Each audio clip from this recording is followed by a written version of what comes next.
일단 분자 구조라는 건요. 자, 여기서 말하는 분자 구조라는 건 공유결합 물질에 제한되는 얘기입니다. 공유결합 물질의 분자 구조는 뭐에 의해서 결정이 되냐?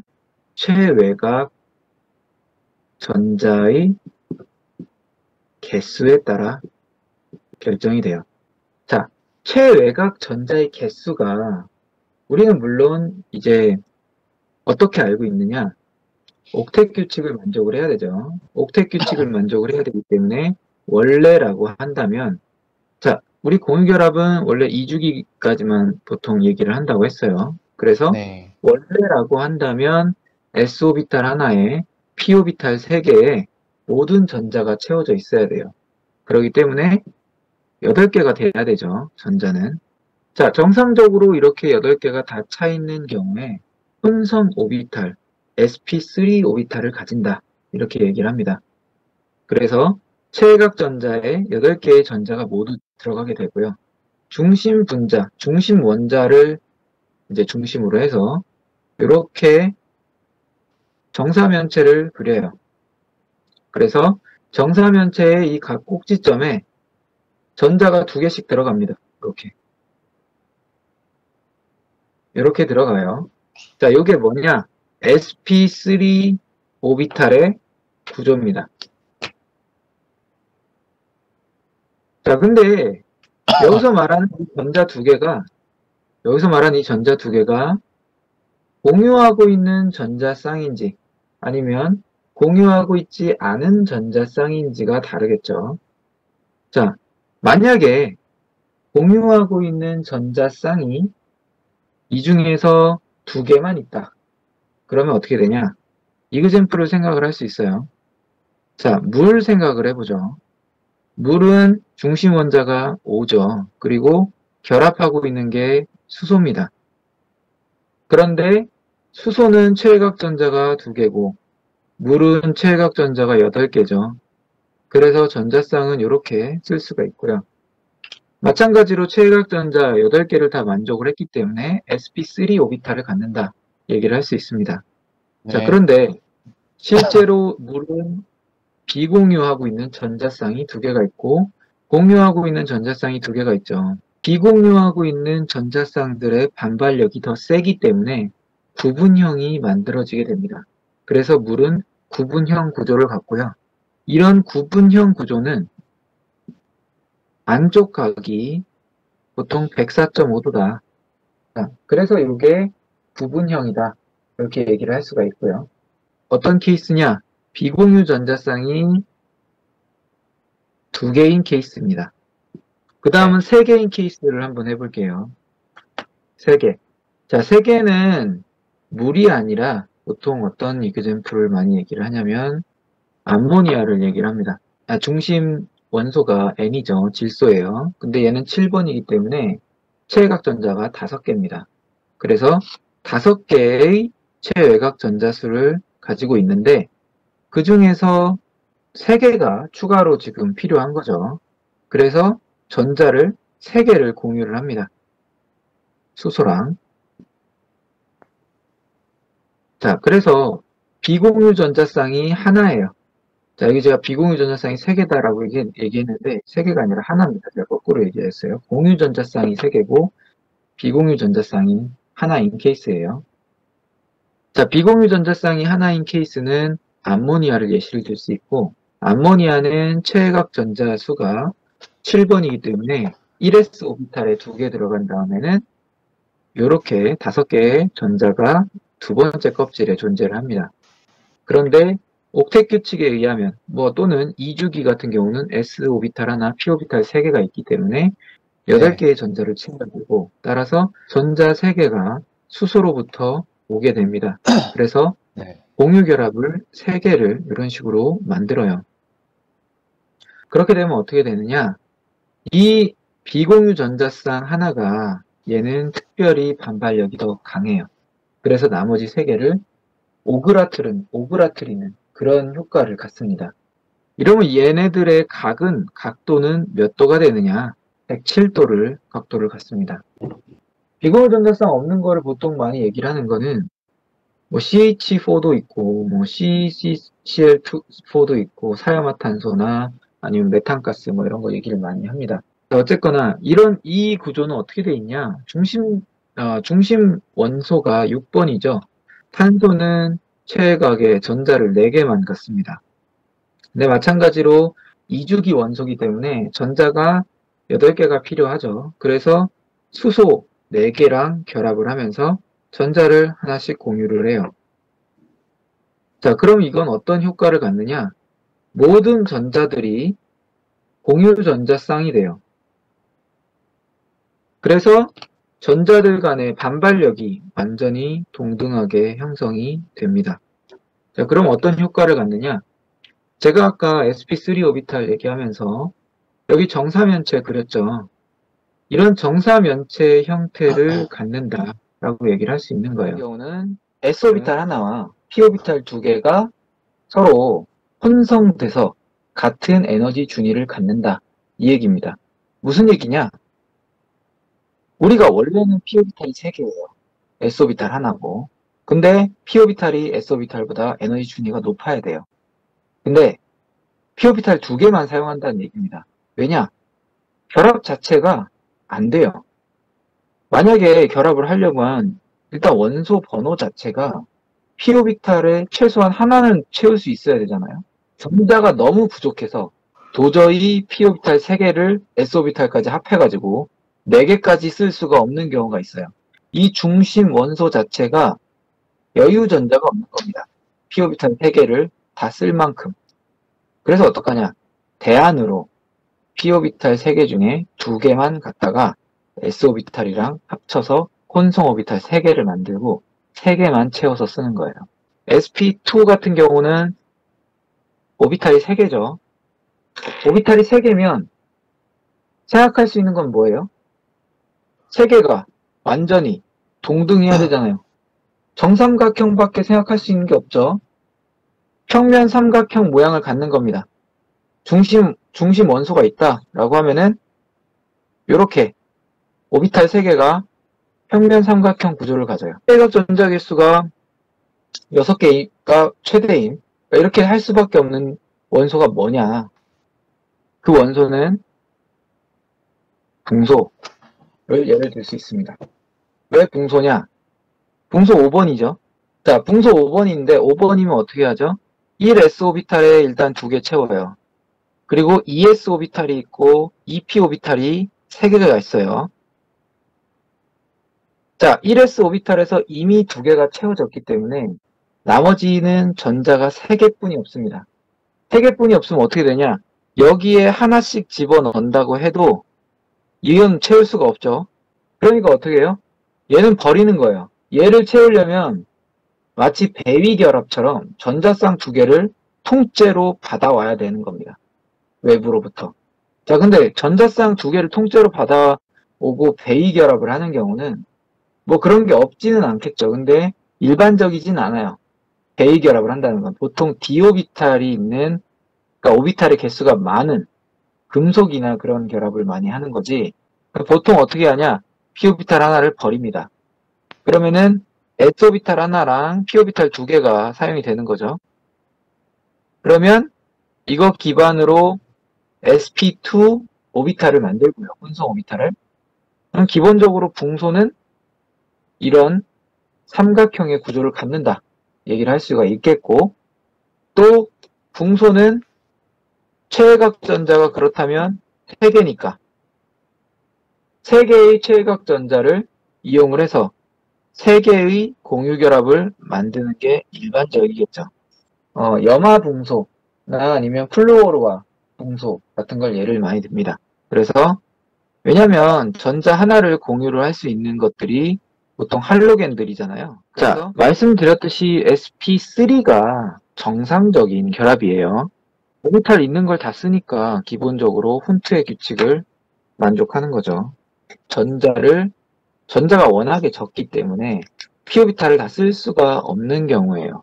그러니까 마찬가지로 s오비탈 하나에 p오비탈이 원래는 이렇게 3개가 있지만 애초에 중심 원소의 전자 개수가 부족하기 때문에 다 채울 수가 없다. 이 얘기입니다. 그래서 S랑 P랑 오비탈 하나씩만 가져다가 2개로 혼성 오비탈을 만들어요. 자, 이렇게 되면은 최외각 전자, 공유결합까지 포함한 총 전자쌍까지 포함한 전자의 개수가 몇 개가 돼야 되냐? 4개가 돼버리고 원소가 있고 이렇게 위아래로 결합하고 있는 전자쌍들이 존재를 할 겁니다. 직선형밖에는 없겠죠. 왜냐면 180도가 제일 반발력을 이제 반발력에 대한 효과를 극대화하는 그런 구조니까. 자, 그래서 sp 오비탈은 직선형이고 전자는 4개가 공유 결합의 형태로 이제 활용이 됩니다. 이런 케이스가 뭐가 있냐? 자, 이 s 오비탈 하나와 p 오비탈 3개 중에 오직 2개만 하나씩 채울 수 있는 중심 원소가 그렇게 해당이 되겠죠. 그 얘기는 뭐냐? 2주기의 전자 할당량이 2개뿐인 원소. 1주기는 일단은 채워야죠. 2개니까. 그럼 전자 할당량이 총 4개뿐인 원소. 그게 뭐냐? 베릴륨입니다. 베릴륨은 전자 구조상 p오비탈을 절대 채울 수가 없죠. 가장 안쪽에 전자 2개 있고 두 번째 전자 주기계에 2개가 있어요. 나머지 그러니까 여기랑 여기 이렇게 채우면 끝난다는 겁니다. 나머지 2개 공간에다가 전자를 추가로 채우려면 외부에서 대위 결합하듯이 전자쌍이 와가지고 여기를 채우지 않는 한 2오비탈을 쓸 수가 없는 거예요. 그래서 어쩔 수 없이 얘네 둘을 혼성해가지고 이런 형태의 오비탈을 만들고 여기다가 전자를 이렇게 집어넣어서 배치하는 겁니다. 전자가 이렇게 2개밖에 없으니 당연히 이 전자와 공유를 하기 위해서 외부에서 전자를 끌어와서 전자 2개가 공유를 하겠죠. 자, 그러면은 전자가 공유가 돼서 하나씩 전주가 공유가 되면은 보통 형태가 베릴륨의 이제 클로라이드 베릴륨이나 아니면 뭐 플로우르 베릴륨 같은 걸 얘기를 많이 하겠죠. 할로겐이 통상 이제 최외각 전자 하나만 추가로 공유를 하는 물질이기 때문에 할로겐을 많이 예시를 들고요. 할로겐 아니면 이제 수소를 예시를 많이 드는데 아무래도 베릴륨은 알칼리 토금속에 해당하는 그러니까 이족이죠. 이제 할로겐이랑 반응을 더 잘합니다. 대부분의 공유 결합은 sp3예요. 근데 sp2랑 sp 오비탈은 왜 나오냐? 베릴륨이랑 붕소의 결합을 설명하기 위해서 나왔어요. 거의 다른 비금속 원소들은 대부분 sp4 이제 혼성 오비탈을 갖고 있기 때문에 그렇게 이해를 하시면 됩니다. 우리가 2주기가 아니라 3주기를 따질 때가 있어요. 이게 뭔 소리냐? 우리가 통상적으로 고등학교 때까지는 20번까지만 외우면 충분해요. 그렇기 때문에 칼슘까지만 외워서 하기 때문에 2주기까지만 외우고 그래서 S오비탈, P오비탈까지만 배우면 충분한 겁니다. 자, 근데 3주기를 다루기 시작하면 어떤 문제가 생기냐? 3주기는 일단 전이금속도 있어요. 그렇죠? 3주기는 전이금속이 있고요. 그리고 3주기에는 비금속도 있습니다. 예를 들어 황. 자, 황은 16번이에요. 황이 16번인데 우리 16번이면 어떻게 해야 되냐면 1S, 2S, 2P, 3S, 3P, 3D 이렇게 따지면 1S 오비탈에 2개, 2S 오비탈에 2개, 2P 오비탈에 6개, 3S에 2개, 3P에 6개 집어넣는다고 해로 자, 이거 10개고요. 이거는 8개죠. 자, 원래는 3P 오비탈까지 채우면은 전자 오비탈 빈 곳이 딱 2개 생겨요. 그러니까 전자가 딱 추가로 2개 더 들어갈 수 있어요. 3D 오비탈을 안 쓴다라고 가정하면. 근데 네. 전자가 많죠? 전자가 많아요. 전자가 많으니까 얘는 어떻게 구조를 갖게 되냐? 이 d 오비탈을 추가로 쓰게 된다라는 거예요. 3주기부터는. 3주기부터는 오비탈 중에서 s오비탈, p오비탈 뿐만 아니라 d오비탈을 추가로 쓰게 됩니다. 그러면 혼성 오비탈 구조 자체가 바뀌게 되죠. d오비탈 중에 하나만 갖다 쓰는 거예요. 추가로. 하나만 추가로 갖다 쓰는 겁니다. 자, 그럼 이게 어떻게 되냐? d오비탈 하나, s오비탈 하나, p오비탈 3개죠. 3주기에 있는 거. 네. 그러면 오비탈의 개수가 총 5개가 되죠. 그럼 전자가 몇 개 들어가요? 10개 들어가게 되는 겁니다. 10개. 전자가. 중심 원소 기준으로 해서 주변에 전자가 10개가 배치가 되는 거고, 이런 게 주로 어디에서 일어나느냐? 전이금속에서도 일어나요. 전이금속이 중심 원소인 경우는 우리가 차기온 배울 때 했었습니다. 근데 전이금속뿐만 아니라 중심이 비금속일 때에도 3주기인 비금속들, 황이나 뭐 인 같은 것도 있죠. 뭐 이런 것들이 중심 원소로 사용이 될 때, 그럴 때 디오비탈까지 사용한 그런 혼성 구조가 만들어진다라는 겁니다. 자, 그럼 디오비탈까지 사용한 혼성 금속은 어떤 구조를 가지고 있느냐? 자, 3주기의 중심 금속은 전이금속이거나 또는 뭐 비금속이 되는데, 전이금속이 되는 경우는 우리가 이걸 차기온 개념으로 접근을 해야 되고요. 비금속이 되는 경우는 이제 d 오비탈까지 포함한 구조가 되는 겁니다. 그래서 최각 전자수가 10개다. 그럼 어떻게 되냐? 구조가 이렇게 됩니다.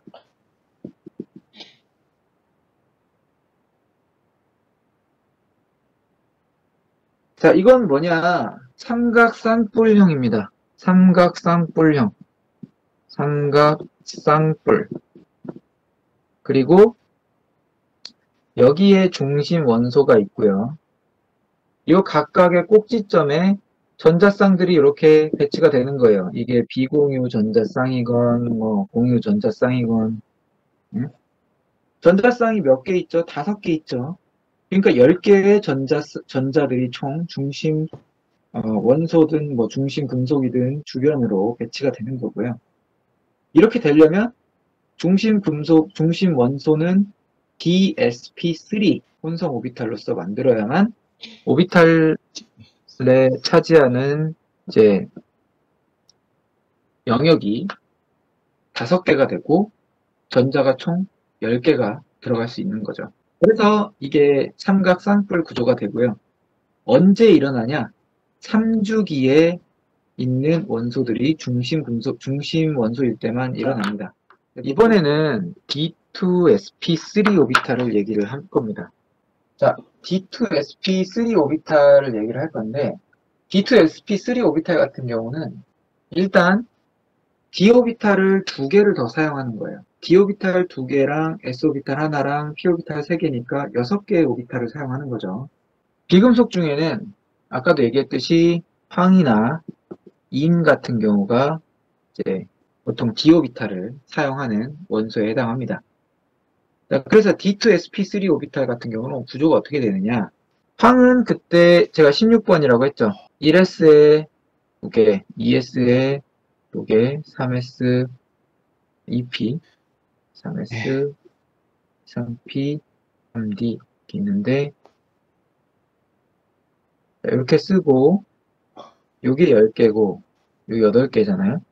부족하단 말이에요. 그래서 d 오비탈을 2개를 더 갖다 씁니다. 두 개를 더 갖다 쓰면 어떻게 되느냐? 총 최외곽 전자의 개수는 중심 원소 기준으로 12개가 배치가 돼야 되죠. 예, 여기에 채워져야 되는 전자의 개수는 12개가 되겠죠. d오비탈에 2개를 더 가지고 오고, 그리고 s오비탈에서 하나, p오비탈 3개를 갖다가 합쳐가지고 하나의 오비탈로 만들어요. 그래서 총 6개의 오비탈 공간이 생기고, 6개의 오비탈 공간에 공유 전자쌍이든 비공유 전자쌍이든 전자쌍을 6쌍을 채워 넣는다는 얘기예요. 자, 그럼 구조도 우리가 얘기를 할 수 있어요. 이번에는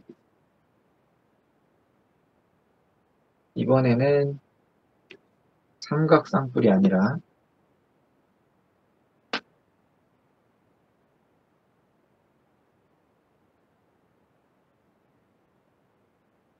사각 쌍뿔 구조를 갖게 됩니다.